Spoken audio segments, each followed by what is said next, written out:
Hello बच्चों, let's see the question. So the question is, which of the following will undergo alkaline hydrolysis most rapidly? ठीक है, question में बोला गया है कि इनमें से कौन सा कंपाउंड होगा या फिर क्या होगा जो इजीली एल्कलाइन मतलब एल्कलाइन हाइड्रोलाइसिस हो जाएगा बहुत जल्दी, ठीक है, या फिर बहुत इजीली। ठीक है, तो हमें यहाँ पर 4 कंपाउंड दिए गए। तो देखो क्या होता है, इलेक्ट्रोफिलिक कंपाउंड जितना ज्यादा होगा नेचर में उतना ही इजीली अटैक होगा न्यूक्लियोफाइल का और वो क्या होगा, हाइड्रोलाइज हो जाएगा, ऐसा होता है। ठीक है, इसका हिंट क्या है, अगर मैं आपको एक हिंट की बात करूं तो देखो, a more electrophilic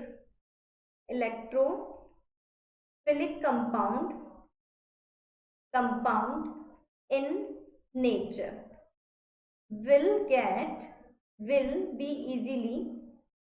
will be easily attacked by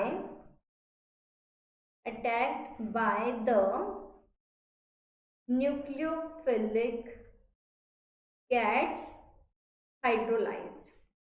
ठीक है, हाइड्रोलाइज्ड। ओके, अब देखो, अब यहाँ पर अगर हम बात करें कि सबसे ज्यादा मतलब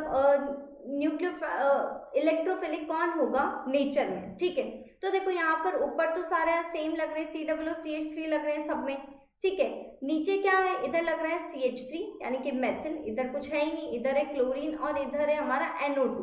ठीक है, तो देखो यहाँ पर क्या होता है, इन सब में NO2 जो होगा हमारा वो सबसे ज्यादा क्या होगा, इलेक्ट्रॉन विड्रॉइंग होगा। ठीक है, NO2 क्या होगा हमारा, स्ट्रॉन्ग इलेक्ट्रॉन विड्रॉइंग होगा।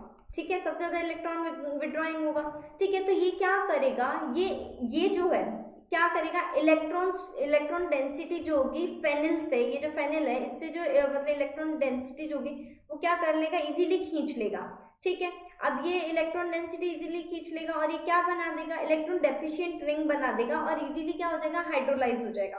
ठीक है, अब देखो ये हमारे अगर इजीली हाइड्रोलाइज हो जाता है तो देखो हम इसकी रिएक्शन देख सकते हैं इजीली हाइड्रोलाइज होने की। देखो हम चेक कर लेते हैं कि इजीली हाइड्रोलाइज होता है या नहीं। तो देखो ये हमारा है कुछ इस तरह से है। ठीक है, यहाँ पर हमारा लग रहा है COOCH3 और यहाँ पर लग रहा है हमारा NO2।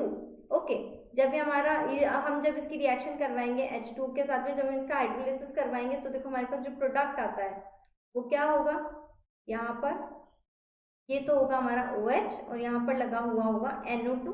ओके, और साथ में जो हमारा निकलता है प्रोडक्ट यहाँ पर आएगा CH3 डबल बॉन्ड O और कुछ इस तरह से आएगा। ठीक है, तो इस हिसाब से हमारा हमें जो क्वेश्चन पूछा गया, हमें बोला गया था कि कौन है जो इजीली हाइड्रोलाइज हो जाएगा, तो वो आएगा हमारा ऑप्शन नंबर D।